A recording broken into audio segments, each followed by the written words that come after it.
शारदा गणपति गुरुभ्य नमः।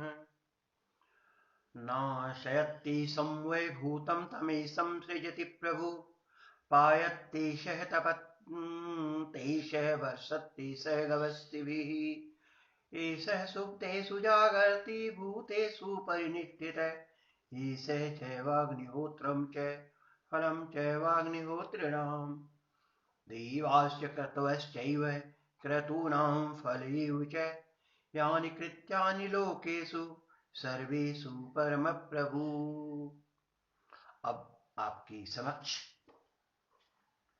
सूर्य सिद्धांत भूगोलाध्याय 12वें अध्याय का 12वें अध्याय का श्लोक 36 जिसका के अध्ययन आपने पूर्व में ही कर लिया है, पुनः वहीं से आरंभ करके आगे के क्रम को उत्तरोत्तर बढ़ाते हुए शास्त्र की मर्यादा का पालन करते हुए शास्त्र का अध्ययन करने में अब हम फिर से प्रवृत्त होंगे।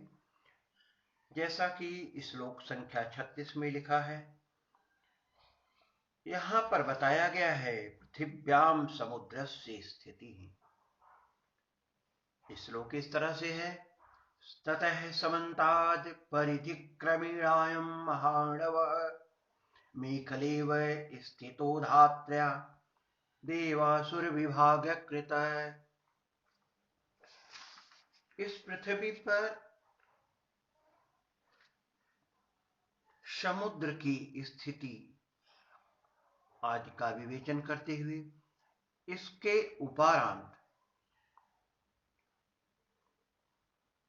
समुद्रोत्तर तटेषु चतस्रो देवनगरी इत्यस्य विषय ज्ञानस्य कृते श्लोक संख्या 37 सप्तत्रिंशति। श्लोक इस तरह से है, समन्तान् मेरु मध्यात्तु तुल्यभागेषु तो यधो दीपेषु दिक्षु पूर्वादि नगरियो देव निर्मिता। अब इन नगरी का निर्माण कैसे किया गया है, यह नगरी कौन कौन सी है, किस दिशा में स्थित है, उन 4 नगरियों का विवेचन आपके समक्ष प्रस्तुत किया जा रहा है। और अब यहाँ पर हम आपको यह बताने जा रहे हैं, विश्वत प्रदेश स्थिता चतस्रो नगर्य समन्ता मेरु मध्यातु तुल्य भागेषु तो यथे दीपेषु दिक्षु पूर्वादि नगर्यो देव निर्मिता भूवृत्त पादे पूर्वस्यां जमकोटि विश्रुता भद्रास्वर्षे नगरी स्वर्ण प्राकार तोरणा यां भारते वर्षे लंका तदन्महापुरी कश्चिमे केतुमालाख्ये रोम कामाख्या प्रकीर्तिता उदक सिद्धपुरी नाम कुरुवर्षे प्रकीर्तिता तस्यां सिद्धामात्मानो निवसन्ति गतव्यथा भूवृत्तपाद विवरास्तांश्चान्योन्यं प्रतिष्ठिता ताभ्याश्चोत्तरगो मेरुस्तावानैव सुराश्रयः। मित्रों, यहाँ पर श्लोक संख्या 37 से श्लोक संख्या 41 के बीच में जैसा कि वर्णन आया है, सुमेरु पर्वत के मध्य भाग में अर्थात सुमेरु और कुमेरु के मध्यवर्ती समुद्र भाग में तुल्य दूरी पर पूर्वादि दिशाओं में 4 द्वीपों पर देवों द्वारा निर्मित किए गए 4 नगर बसते हैं। पृथ्वी के चतुर्थांश भाग पर पूर्व दिशा में भद्रास्व वर्ष में जमकोटि नामक विख्यात नगर है, जिसमें स्वर्णमयी दीवारें तथा स्वर्णमय द्वार बनाए गए हैं। दक्षिण दिशा में भारतवर्ष में उसी प्रकार की लंका नामक महानगरी है। पश्चिम दिशा में केतुमाल वर्ष में रोमक नामक नगर का वर्णन वहां पर किया गया है। उत्तर दिशा में कुरुवर्ष में सिद्धपुरी नाम की नगरी है। उस नगरी में पीड़ाओं से रहित सिद्ध महात्मा निवास करते हैं।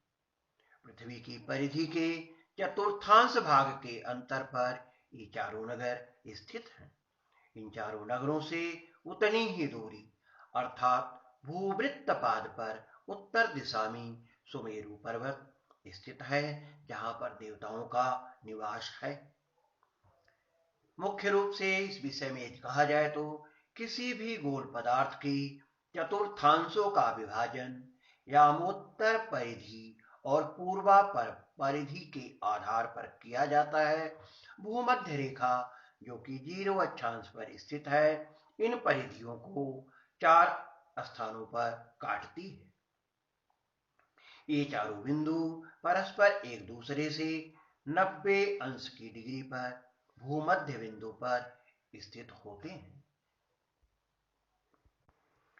इसी क्रम को आगे बढ़ाते हुए, जैसा कि आपने पूर्व के एपिसोड में पाताल भूमि आज की स्थिति को जाना था, अब आप विषुवत रेखा पर स्थित 4 नगरों का वर्णन, जिसकी चर्चा भी हमने की है, उस विषय में थोड़ा सा और कुछ बताते हुए, जैसे श्लोक संख्या 37 में बताया गया है, मेरु के मध्य भाग में चारों ओर समुद्र से समान अंतर पर जम्बूद्वीप की पूर्व, दक्षिण और उत्तर दिशाओं में देवताओं की बनाई हुई 4 नगरी हैं।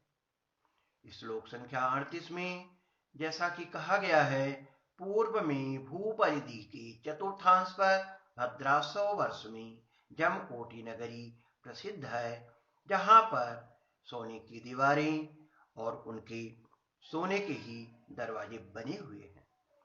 श्लोक संख्या 39 में जैसा कहा गया है, दक्षिण में भारतवर्ष में उसी नगरी उसी प्रकार लंकापुरी, पश्चिम में केतुमाल देश में रोमकपुरी भी प्रसिद्ध है।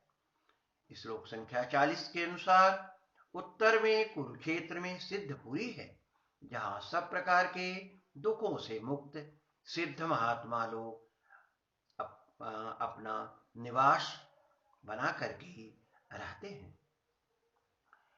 श्लोक संख्या 41 का वर्णन करते हुए कहा गया है, यह नगरियां एक दूसरे से भूपरिधि के चतुर्थांश पर स्थित हैं, जिनके उत्तर में उतने ही अंतर पर मेरु पर्वत स्थित है। श्लोक संख्या 42 के अनुसार तासाम उपरि गोयाति विश्वस्थो दिवाकरः नेतासु विश्वक्षाया नाक्षासायो न तिरिष्यते। श्लोक संख्या 42 में जैसा कहा गया है कि नाड़ी वृत्त में स्थित अर्थात सायन मेष राशि या सायन तुला राशि में स्थित होने पर सूर्य उन चारों नगरों के ऊपर होता हुआ भ्रमण करता है। उन नगरों में विश्वक्षाया फलभार नहीं होती तथा अक्ष की उन्नति भी नहीं होती, अर्थात अक्षांश भी शून्य होता है। अक्षांश क्षितिज से ध्रुव तारा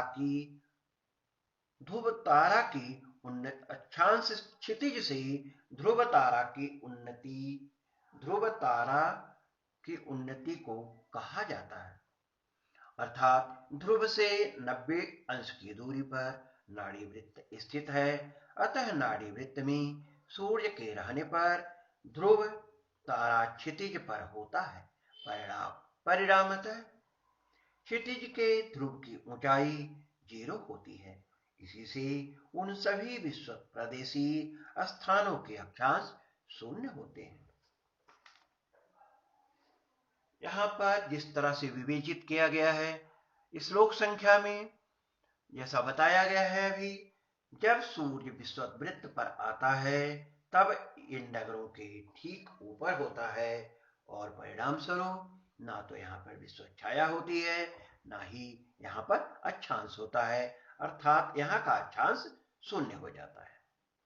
इस बात को और विस्तृत रूप से बताने के लिए हम अगले एपिसोड में आपसे फिर चर्चा करेंगे। तब तक के लिए धन्यवाद।